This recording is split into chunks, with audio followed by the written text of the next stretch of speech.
नमस्कार, आप देख रहे हैं डॉक्टर साहिब आपके साथ मैं हूं उसका अनुष्का। आज के इस एपिसोड में हम बात करेंगे और ये जानेंगे। हम देखते हैं जब भी बात डायबिटीज़ की आती है तो ऐसा बहुत बार हमने सुना है कि जो डायबिटीज़ है वो सर्दियों में काफ़ी ज़्यादा बढ़ जाता है। आज हम इसी बारे में तमाम जानकारी लेंगे और ये जानेंगे कि ऐसा क्यों होता है और क्या इसका कारण है और कैसे इससे बचाव कर सकते हैं। इसी बारे में तमाम जानकारी लेने के लिए आज हमारे साथ मौजूद है हेड ऑफ एंडोक्रिनोलॉजी और साथ ही आपको बता दें कि ये पीएमसीएच में कार्यरत हैं डॉक्टर अंकित कुमार सर। नमस्कार, बहुत बहुत स्वागत है आपका। नमस्कार। सर, आपसे जानना चाहेंगे अगर हम बात करें डायबिटीज़ के बारे में या बीपी हो गया या फिर ऐसे बहुत सारी दिक्कतें हैं जो ठंड में अक्सर देखा जाता है कि काफ़ी ज़्यादा बढ़ जाता है। लेकिन अगर हम डायबिटीज़ के बारे में बात करें तो मैं आपसे जानना चाहूँगी कि डायबिटीज़ बढ़ने का कारण क्या है ठंड में और साथ ही इससे बचाव कैसे कर सकते हैं?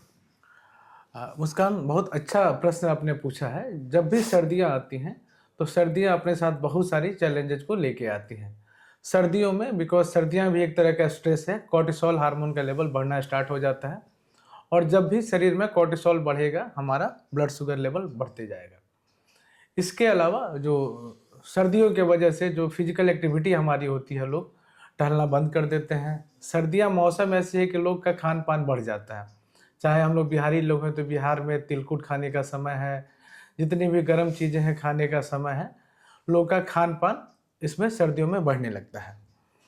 इसके अलावा बहुत सारी चीज़ें हैं, फिजिकल इनएक्टिविटी के अलावा हमारी स्लीप डिस्टर्बेंस हो सकती हैं। सर्दियों में बहुत बार अगर बहुत लंबे समय तक अगर सर्दियाँ रहती हैं, तो उससे तनाव बढ़ सकता है और तनाव खुद अपने आप में शुगर को बढ़ाने के लिए ज़िम्मेदार होता है।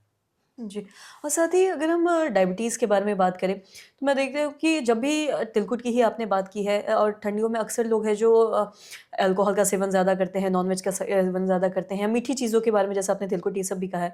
तो अगर इन सब चीज़ों को अगर वो नहीं खाते हैं तो क्या वो बीपी फिर नॉर्मल रह सकता है या फिर ठंड में और भी कोई कारण है बीपी बढ़ने का? बीपी या शुगर बढ़ने का?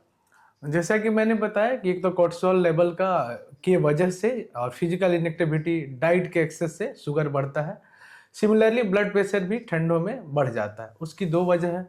एक तो ठंडे के वजह से जो ब्लड वेसल होता है उनका संकुचन होता है, वो कॉन्ट्रैक्ट हो जाती है और ब्लड वेसल के कॉन्ट्रैक्शन से उसमें ब्लड प्रेशर बढ़ जाता है।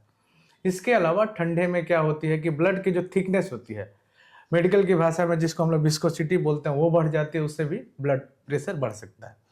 अब आता है कि ठंडे के मौसम में हम लोग क्या किस चीज़ का ख्याल रख के इन दोनों चीज़ से बचा जा सकता है। पहली चीज़ कि फिजिकल एक्टिविटी को कभी भी कम नहीं करना है। एक बहुत आम धारणा है कि सर ठंडी है इस वजह से हम लोग नहीं निकल पा रहे हैं।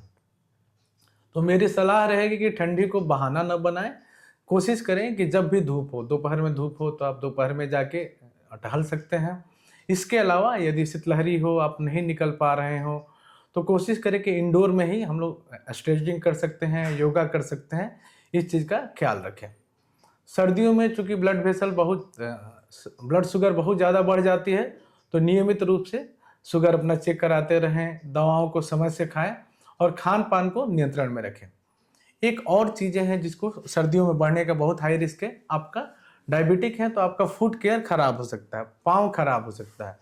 सर्दियों के वजह से मॉइस्चर की कमी हो जाती है, पाँव फटने लगते हैं और वैसे पाँव में फंगल इन्फेक्शन होने का, डायबिटिक फुट होने का खतरा काफ़ी बढ़ जाता है। तो कोशिश करें कि अपने पाँव को गर्म रखें, सूती कपड़े के मोजे पहने, नंगे पाँव घर पे नहीं टहलें और रोज़ अपने पाँव में मॉइस्चराइज़र लगाएँ या नारियल तेल या सरसों तेल ज़रूर लगा के रहें। जी। सर, बहुत-बहुत शुक्रिया तमाम जानकारी देने के लिए। तो आशा करते हैं दर्शकों को तमाम जानकारी आपके लाभदायक रही हो। तो आज के इस वीडियो में इतना ही। अगर आपने चैनल को सब्सक्राइब नहीं किया तो तुरंत कर लें, साथ ही हमारे फेसबुक पेज को लाइक करें। वीडियो देखने के लिए आपका धन्यवाद।